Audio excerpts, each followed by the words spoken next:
Right, hello everyone. Welcome to the trade of the day for the start of the month, February the 1st. We're going to be going through a bit of an atypical trade of the day, actually. We are going to look at a trade that was identified by the system a day ago and closed down successfully on our starter targets. But the reason I really want to show this trade today is not that the trade that we took and successfully took out what was particularly interesting, but it's more about the trades that we didn't take, that were still identified by the system, but we have additional filters on the program to make sure that you aren't taking guff trades, essentially, and wasting your time in choppy markets. Yeah, we'll look at this trade first of all. So look at the one we actually did take. This was yesterday, closed out today. I've got it set on extended. Let me move it back to starter. And the starter targets are what you'll be using when you're first brand new to the Trendsignal system. And once you get a bit more advanced with this, you can take the additional steps and use a bit of discretionary management to push this trade further.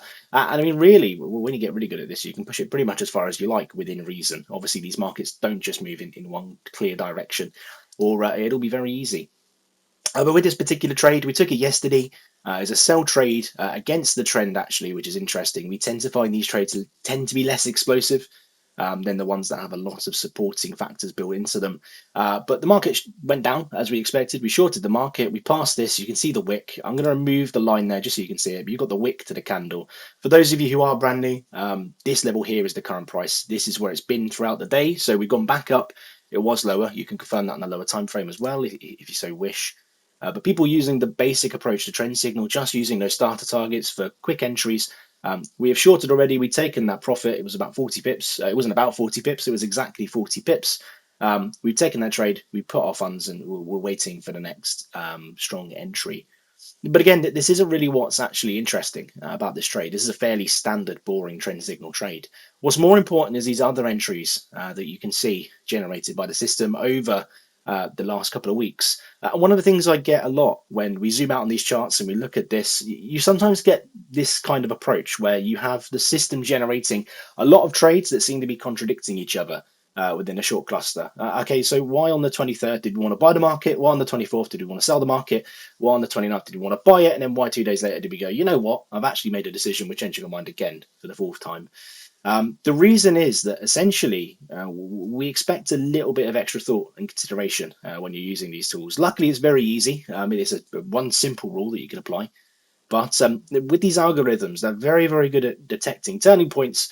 But it is always possible that if you're in a very, very compressed market, it thinks that it's going to change rapidly when in reality all you're seeing is just kind of bouncing up in between two levels. To show you exactly what I'm yapping on about.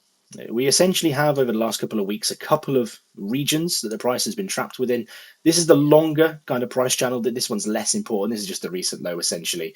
But more importantly, we've got a couple of confirmations down here as well. And we have a couple of confirmations up around here as well. And essentially what you have over this time is the market is going up and down. It's bouncing between these levels. It's not really going anywhere. And what happens when you have this kind of compression is you tend to find the market gets quite spiky. You can see here, red, it then reverses and gains all of it back. It then reverses and goes all the way down. This is noise. This is not something we want to be trading. There's no clear direction in this. But the conditions to generate these sniper entries are still met. So the system will present them to you. It will tell you that there's a potential trading opportunity here. What actually happens though when you run these tools, we have an additional rule here at Trendsignal. And if you are using these end of day snipers, the stop needs to be at least 40 pips. If it's not 40 pips, it's just noise, it's chop. We don't care about it, we don't take the trade. So what happens is you get trades like this one, where the system goes, this has a fair potential to move around. It's over 40 pips, we take the trade. And in this case, if you took the starter, you're out already. If you're going for the extended target, you may bring this down a little bit further. I will touch on that briefly. With this particular trade, as again, we don't have the weekly trend, we don't have the monthly trend, we don't have the charting pattern. We don't expect this trade to push very far. So if it was me personally, I'd take the starter. Some people may choose to push it further. That's up to the individual trader. But these previous trades that make it look like we're just bouncing around this market, 16.1. With this one, that's 33.9. With this one, 11.1. So these three trades, while they're on the screen as potential entries, they're exactly that. They're potential entries, but they're not entries we want to take according to our risk management. When you get more advanced, you can take these under special circumstances if you want to. And ultimately, the tools are yours to use as you see fit, so you can do whatever you want. But especially when you're starting with these, don't take these trades. If they're less than 40 pips, they're generally just not worth your time. You go back here and you see this one, 81.9 pips. So we took this trade, it went down for a couple of days and then came back up and hit our target. And then if you take the previous trade as well, this short here, well, similar kind of story really. It went for one day. It was above 40 pips, which means this was a perfectly valid trade from the system. We took our pips and we ran away. And this is an important thing, actually. When you do get markets where it's compressed within a tight channel, even if you have additional supporting factors here, these are not trades that you want to keep running and running and running and running. What's much more important is waiting to see if the market breaks that trend, and then you can choose to take the longer runners because there's a bit of price discovery. Again, I don't want to go too into the weeds, but it's part of the course. It's part of becoming a better active trader.